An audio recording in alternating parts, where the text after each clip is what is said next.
Joe Schmoe here, um, with a little Tuesday afternoon boots on the ground coverage for you.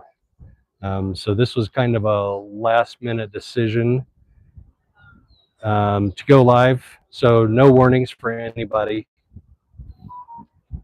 And this is probably going to be a short live stream. Just going to tell you all where I'm at and what's going on here and why I'm here. So I happen to be in the neighborhood, and I dropped in to Flagstaff, Arizona, and today I am standing outside of the Coconino County Courthouse in Flagstaff, Arizona. And this is where the trial is scheduled to begin today for FLDS, professed prophet Samuel Bateman. And I'll give everybody a minute or so to drop in here before I talk more about the case. A lot of people know about the case. I'm definitely not an expert on the case. Mike Watkiss is probably the OG expert on this case and on the FLDS. Fancy Nancy, hello back. Good to see you on here. Like I just said, I'm going to allow people to trickle in a little bit. I'm not in the algorithm as much as I used to be because I'm not going live as much as I used to be. Yeah, but we're going to get back in the algorithm, and today is going to be from Coconino County Courthouse for this Sam Bateman trial. It's actually, hey, Sarah, good to see you too. Thank you for joining us. Thank you for dropping into chat. It's a beautiful day here. It's beautiful. It's nice and cool. It's a little breezy. So as you can tell, my camera's shaking like as much as it was when I was in Hooker, Oklahoma. The breeze decided to kick up right when I went live, which is fine. We'll deal with it. I'll be a little shaky. Try not to be any more shaky than I have to be. So this is the state trial for Samuel Bateman. He pled guilty on the federal charges a couple of years ago, back in April of 2024. And in that case, he was charged with trafficking. All the charges were related to trafficking of the children in his care and in the FLDS's care. He was sentenced to 50 years, so he's been serving time in the Arizona Department of Corrections since then. And now the state is bringing charges. I think these charges are a little bit different, but he's not taken the plea deal yet. Hold on a second. All right. Message was unrelated to this. Yeah, what a creep, right?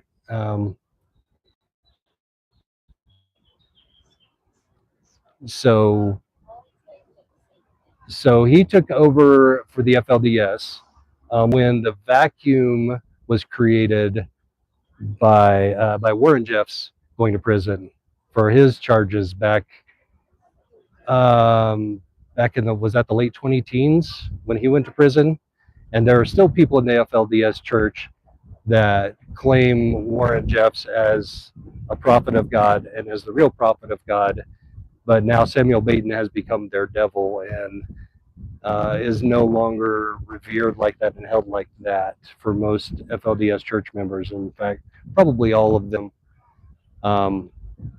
But was listening to the Warren Jeffs story on the way up here, on the drive up here, and learned a few things that I didn't remember about this case.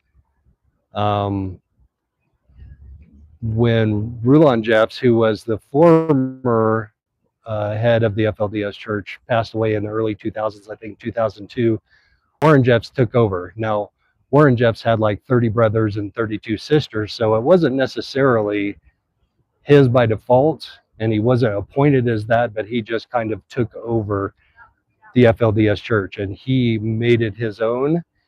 And he took over all of the wives of his father, which were technically according to their laws, were his mother's. So this whole thing, the whole polygamy thing, um,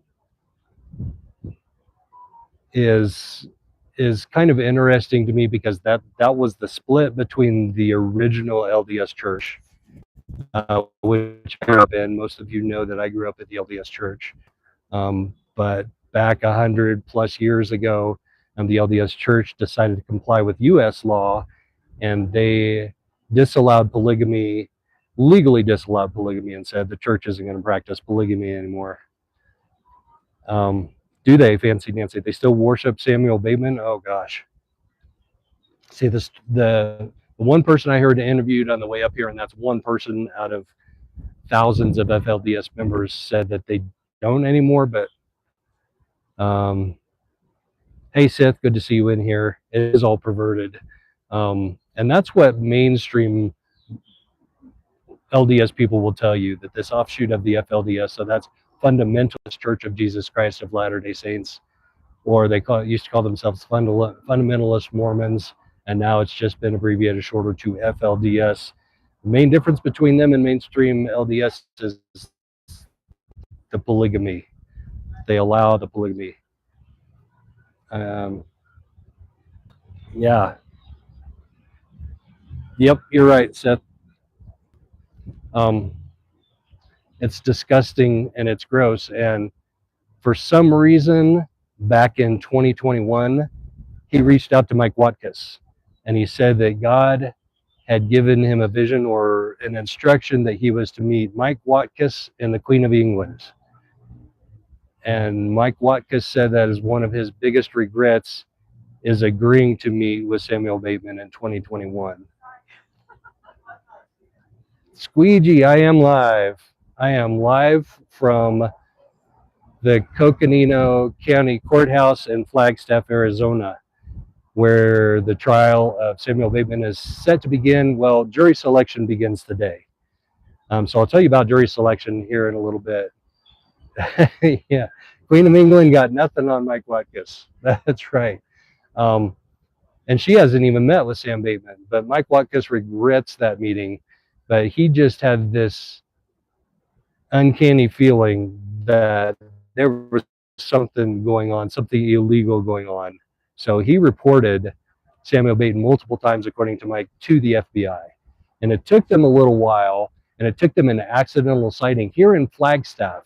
So Samuel Bateman and his wives and other participants in these horrendous acts with these young girls were hauling them around in a cargo trailer, like one of those with the door that opens up, or I think it was a double door. And one of the girls was holding that door shut with her hand, and people on the highway behind them saw her hand there and reported it to the police, got pulled over. That video has become pretty famous for people in the true crime community. And that's what led to his initial charges on federal charges of trafficking. And now he's back in court for the state charges. Now he pled to the federal charges, and for some reason he's not taking a plea deal on these charges. So we may see this actually go to trial. Mike Watkis, I think, put out a statement on his Facebook page maybe that said, hey, he thinks he may take the plea deal after all. This may not go to trial, but that's what we're here to find out. So I happen to be in the neighborhood. I thought I'd pop in up here and take you guys boots on the ground with me today. Yes, we are back, boots on the ground.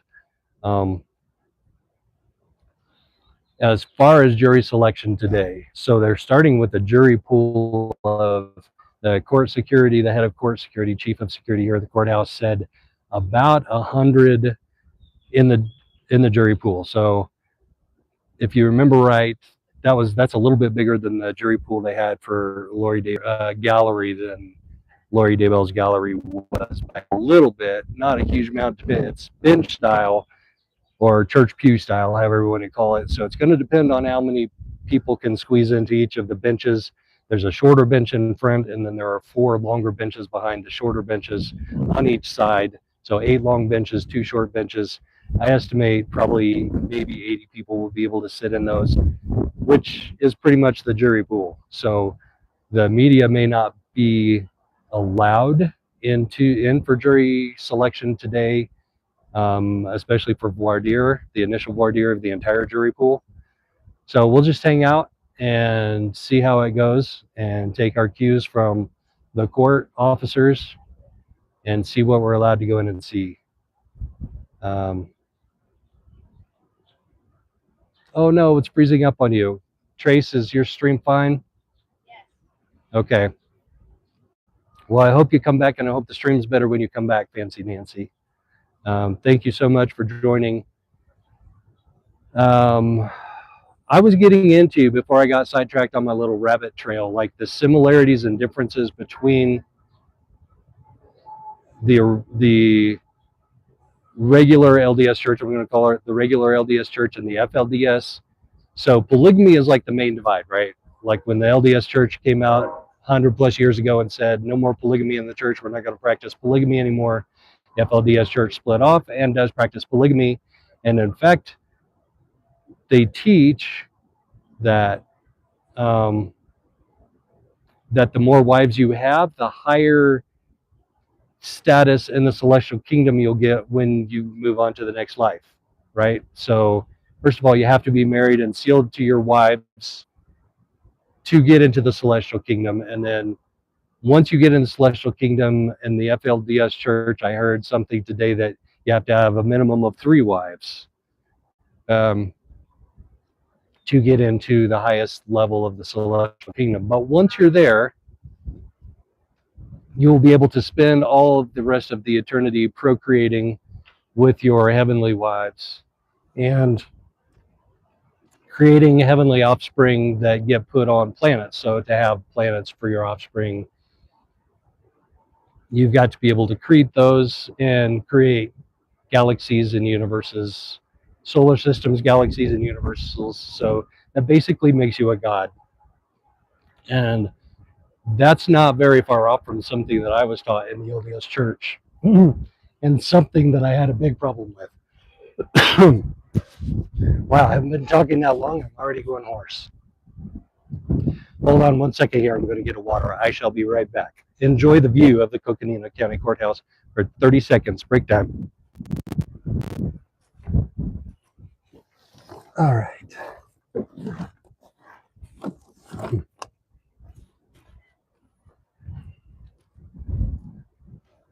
And I'm back. Much better.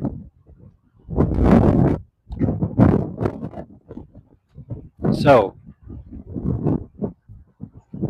that was pretty much what I wanted to mention about LDS Church versus FLDS, and something I heard today that was, it sounds like, oh my gosh, that's really far out there.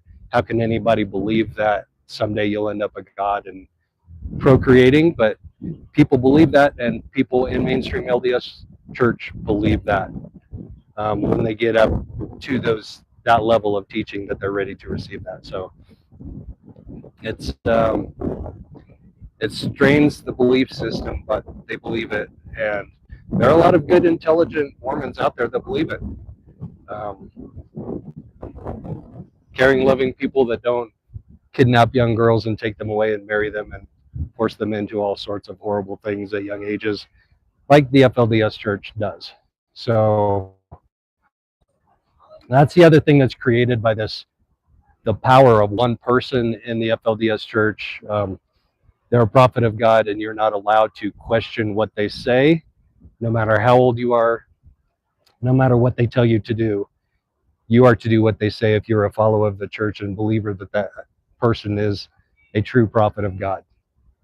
So that's how a lot of these young girls get roped into that, convinced that that's what they have to do and that's how they have to live their lives.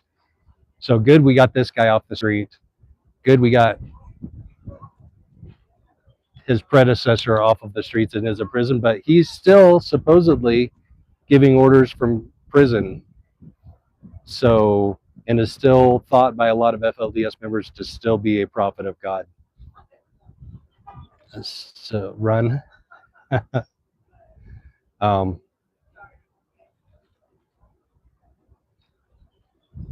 That's pretty much it for now. We can have more discussion about this later.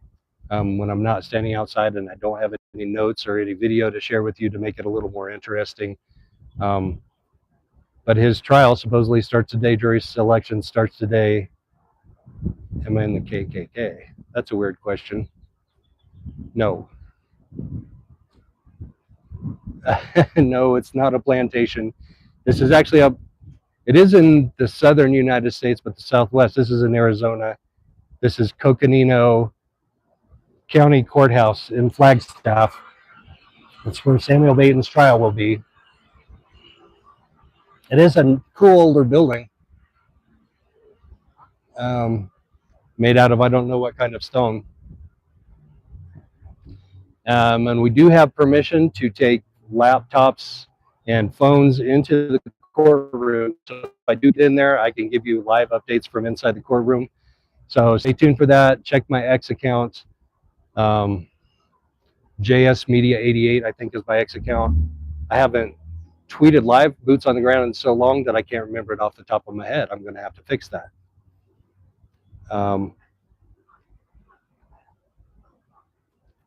So thank you for dropping in. Thank you for being patient with me while I get boots on the ground ready again and to go. And check X, check on here, check on YouTube. Make sure you have your notifications turned on. So if I go live again, I may go spontaneously go live. If he does something crazy, like accept a plea deal, then I will probably go live immediately after that, in addition to tweeting it on X. So stay tuned. Thank you for joining me. Thank you for the kind words and comments, and a couple interesting ones too. And everybody take care and have a wonderful rest of your day.